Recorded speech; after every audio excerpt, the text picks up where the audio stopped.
I'm second generation of the Holocaust.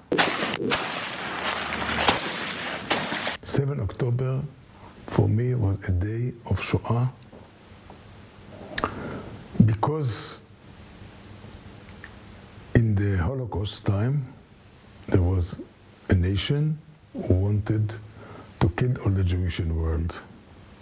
And the Jewish had no land and had no army. The 8-9 hours in the 7 October, there was a group, an organization who wanted to kill all the Jews. There was no army, there was no land to protect them. Therefore, Hamas killed 1,400. Jossef Avi Yair Engel would know. His life and the life of his big family came full circle on October 7th. That's when my mother was 90. Right here? That's my mother.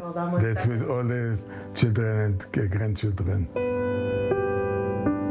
Jossef's parents fell in love in Holland in the early 40s before his father had to flee to Switzerland, later helping the underground from a bakery, before being sent to Auschwitz. The boss of the bakery told the Nazis that he is a Jew. Then the Nazis took him on the train, and he jumped from the train in Metz. 11 of February 43, he came to Birkenau, Auschwitz-Birkenau. And there the Gestapo asked who were the people who jumped from the train, and his friends went 1 meter, one step, and the Gestapo killed them, and he stood, he didn't move. So he stayed still in life there.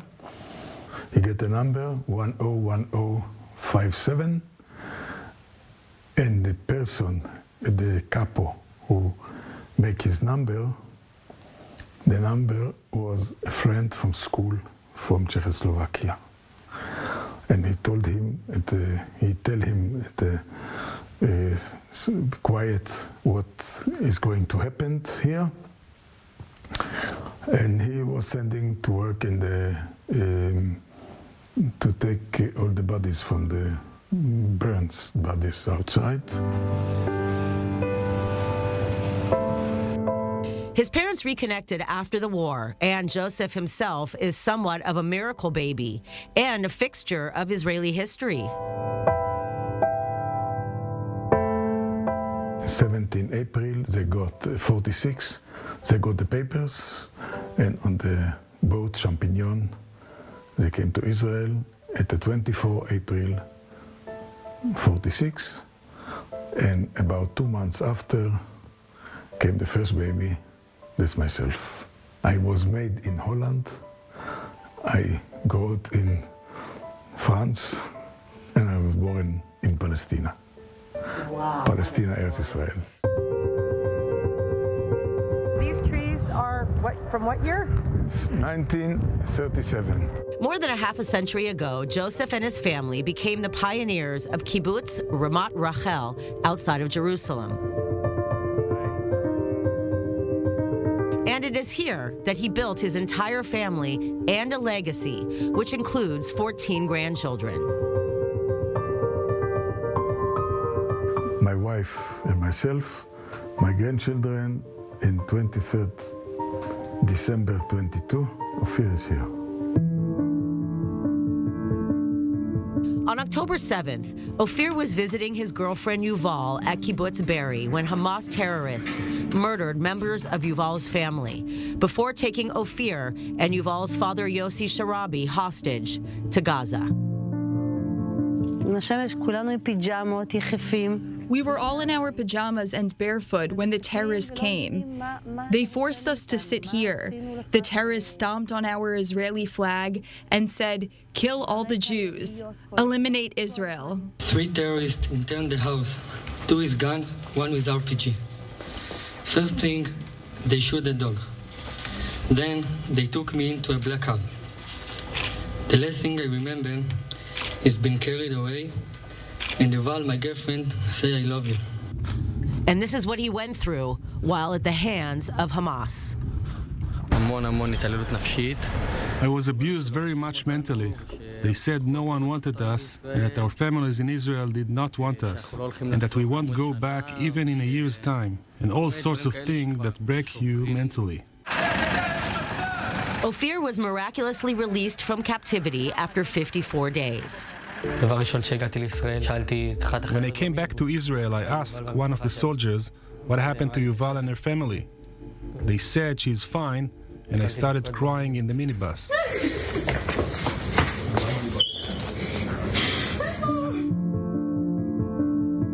But tragically, on January 16th, the world found out the fate of Yossi Sharabi and Itai Svirsky, who were killed in Hamas captivity. In every moment the hostages are there is danger. They have no time. Why do I get to be here and they don't? They all have to come back home now.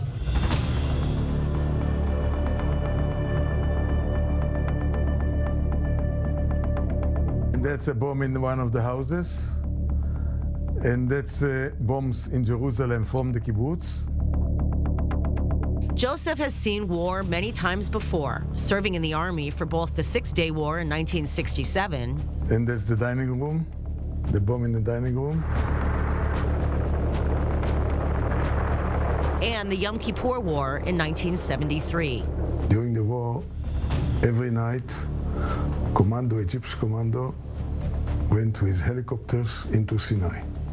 And in the morning, we run after them, catch them, and bring them to jail. But Jossef insists this war for survival is worse than Israel's past wars. And I know what Yom Kippur was. It was a war between armies. And it took 19 days and we finished the war.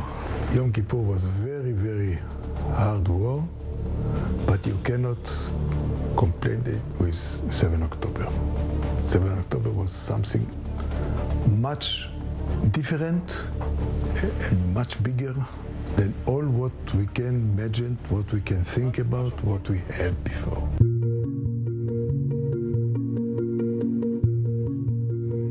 In the time from Peres, all the pictures I read is the camera. Jossef has perspective as well as professional and life experience. He was a right-hand man, dear friend, and photographer of former Israeli President Shimon Peres. In 2005, when we went out Gaza, all the Jewish settlements went out Gaza by Sharon government, there was a border. And they could build up a state. The dream of Shimon Peres, my boss, was to make from Gaza Singapore of the Middle East. That always he thought. And he built up a group, and I was the in charge of the building tourism in Gaza. What we see now, what happened in Gaza, that million of dollars they spend there for ammunition, for rockets, for bombs against Israel. Jossef spent years as an emissary in Amsterdam and saw the writing on the wall of the increasing wave of anti-Semitism in Europe. There are more than 20 million Muslims. And the European 50 years ago, when they start to, all the waves to come to Europe, they said, oh, they will get our culture, יהיה בסדר. But no, they build mosques, they live different life than the European. I don't know where it will go further. The European has about one child a family. The Muslims has 4, 5, 6 child a family. In 2 generations, they are the biggest. But it's not only there. That's in the United States, that's in Canada, that's here also. So we have We have to think a new way, how to live together.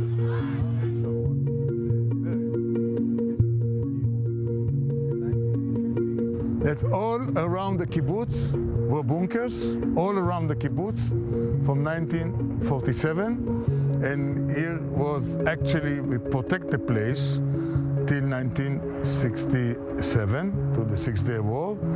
And I've been here at the Six-Day War. And we had here a small war. After skirmishes going back to before the 1948 War of Independence, somehow the residents of Kibbutz Ramat Rachel and the surrounding Arab-Israeli villages found a way to live together peacefully. You see the trees there, the olive trees there down? That was Jordan. The border went to the trees and then go down. You see the valley there? In the valley. In the meantime, Jossef is trying to remain optimistic about the future of Israel in the shadow of the catastrophe that began on October 7th. We have no other chance. We have to continue. I have to say that the war shows us that we have a very, very good and strong nation from all the sides. We feel that we are one nation, strong nation.